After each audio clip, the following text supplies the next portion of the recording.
Hello everyone, Don here with the next update on my Corsair project. If you saw my last video last week, I was working on the tail wheel, installing the speed control and all that, and hooking up all the wires and such. So I got that all finished today. The tail wheel, I readjusted the doors now, so it's on the ground. I still just have to pull those two wires into the tail. I've been down here for over 5 hours already today. Got my luggage compartment tray back in place, so that's all done after running the new wires. Let me turn this light on. The cable you can see is down there underneath this one. It's tie wrapped in and it's screwed to the floor now down there, so this end can't move. And I got a single tie wrap on her there, and it's also again anchored down there. It comes up around. Got all the wires rerouted and tied up. Got this all back in place, my switch panel. And what I ended up doing was mounting the two relays up there, as you can see. That's the first one is the up relay, the second one in the back is the down relay. So I tidied up all the wires. I had to run one of the tail light wires up through and tie it back into the switch in here, which is the nav light switch there. You can see it. I should say navs. Here, it's a little hard to see in here. The switch is all back in place. I went to hook up to drill out the holes, and turns out I didn't bring my drill. I brought the impact gun, but I didn't bring the drill. I brought the drill bits and everything, and I had a lot of this stuff. It was already taken out of my car, and my fuel tank's in the way now. 1 second, folks. Switch hands. So I've got the wiring all up to here. Here's the lights. Again, you got left main, right main, tail. And just right now the only thing wired up is the tail. The powers are fed to the other two green wires. And then here's the little printed circuit board that controls those LEDs. So once I get that in the panel, that'll determine where I need to put this. And then all I need to do is run a power and ground. And I've got a power and a ground right here on the back side of this I can tie into for that. It's all on like a 5 amp circuit. So that's got to go back up in there on the other side of the switches there, clear back in the corner. So, but I forgot my drill. So again, you can kind of see my up and down relays in there. Everything's out of the way. This is the fuel tank for the two fuel pumps. These two wires are for the, they go down to the left main gear. They got to be rehooked back up to the gear switch. So I got to come back again, probably not till next weekend, to drill them holes out, get that in place, mount this, wire that in. I've got everything tied up a little better now, so people aren't complaining about the rat's nest.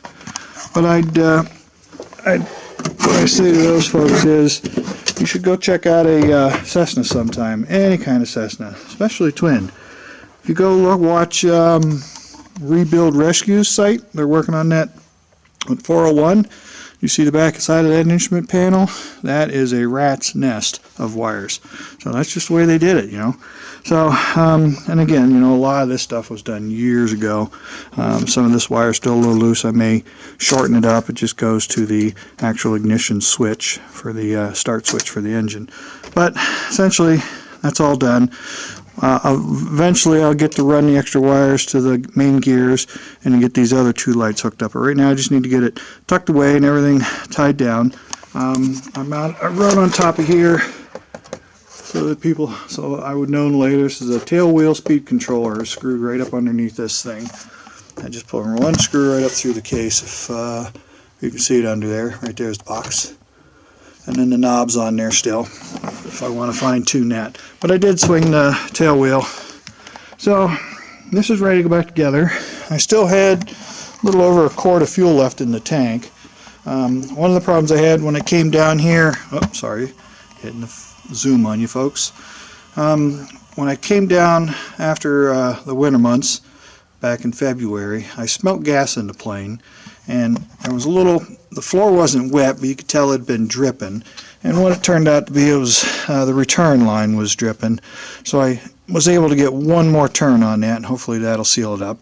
It wasn't a positive drip that you could see. I could just kind of touch it and tell that it was damp at one time. But this is the main fuel out, fuel pressure gauge, sending unit for the gauge. And then I got two pumps in there. This is power for one, power for the other, and the common is grounded to the inside of the tank, and then here's your fuel level quantity sender.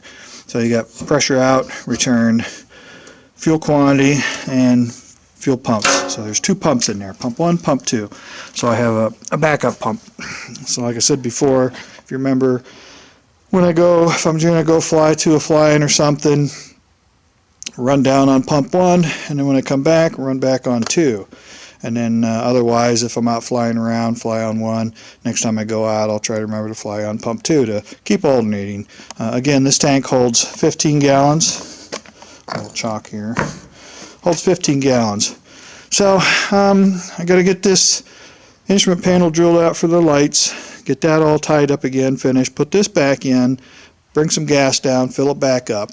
And then I think the next thing I'll do before I take it out is pop the cowling off, go through and check everything, because I did run it quite a bit last year, and my biggest concern is the exhaust system. Make sure it's not going to crack or anything. It's all wrapped up nice and tight with heat tape, that expensive header heat wrap material.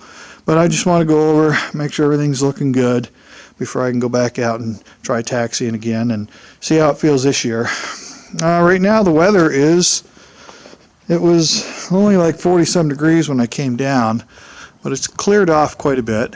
An airplane just took off, which is actually a little experimental airplane with a Volkswagen engine on it. Sounds like a pretty healthy Volkswagen. It's got to be at least 2,000 cc plus. But it's a nice day, real calm. That's why he's out.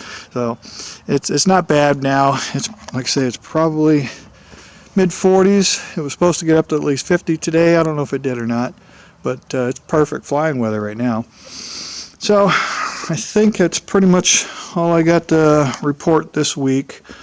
Let's see, anything else? But I just spent time today just tying everything up. I got the circuit breaker panel is back up in place. That's tucked in back here. This thing here, circuit breaker, so I run that up. That's a little bit of slack in one of the wires. It goes to the ignition switch. I'm going to probably pull that back through and snip it, shorten it up. So for some reason it's a little extra long. All right, folks. I did have a comment come in today. I was on my out here, and it came in. My phone chimed, looked at it, and had a comment. Somebody was asking, how wide's the cockpit? So if you measure from this long run to this long run, from here to here is shorter, but it's only 21 inches across the shoulders, and you set your shoulders are right about here. So my shoulders are pretty much just touching here. Elbows touch, you know, the side down here basically. I mean, it's a tight space in there, no doubt. When you get in, you have to slide down the seat. First you got to get your feet on top of the spar down there. Slip them over spar, and then you can slide yourself down in. And then to get out, you get your feet on the rudder pedals as you're sliding in and get your feet settled. But coming out, you use the rudder pedals to kind of help push yourself back and slide up this seat. The seat floor is still out. Not going to put it in until I'm finished. Make sure this wiring is all done. There's that airplane now. I can hear him. But I went in, retied up some more stuff in here and there. So everything's cleaned up as best as it's going to get with this little bird. Yeah, I can hear him coming in now. Let me see if we can see him. There he is in the cloud.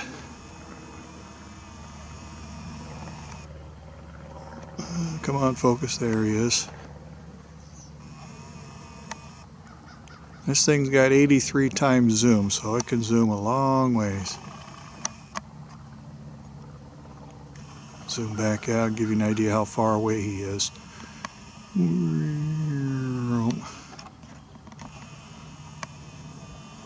That's all the way out. He took off on, was it 725? So he would have taken off on 7. Looks like he's coming around on the end. We'll wait for him. He might be flying around the pattern once. Well, I guess that's it, folks. It's, like I say, it's after 5. I got here at noon. And the only thing I did is I forgot to bring, I forgot to bring my drill version of this. This is just an impact, and you can't chuck up drill bits in that. And I thought they were both in this box because I bring a ton of stuff down here every time. So, okay, I'm going to set this tank back up in place. This little piece keeps falling out. Put the tank on there, move this, got to drop this out of the way. I'm just going to set that tank back in there. Set her down, close the canopy, and call it a day, folks. So as always, feel free to leave any comments, questions, concerns. I've been appreciating everyone taking time to watch these videos, and appreciate all the questions and comments. Some of them are just like, man, fly that thing already, fly that thing already. It's going to get there, folks. I'm in no hurry. I think once this is back together, I'm going to take her out and see how it handles again, make sure my toe in that feels good, and it'd be beautiful to have a day like today to be out there and practice. So just a matter of getting brave enough to get her up to speed and get the tail up. But once the tail's up in the air, I'll have full directional control with the rudder, and once that's up, it's no big deal to take off and fly it. So, all right, I'm going to end her here, folks, and I guess that's all I got to say. I can't think of anything else. It was a pretty simple day just getting this wire buttoned up, so it would have been nice to have my drill bits finish that. So, okay, I'm going to get this thing uploaded for you folks tonight, and I don't think I'll be able to make it tomorrow.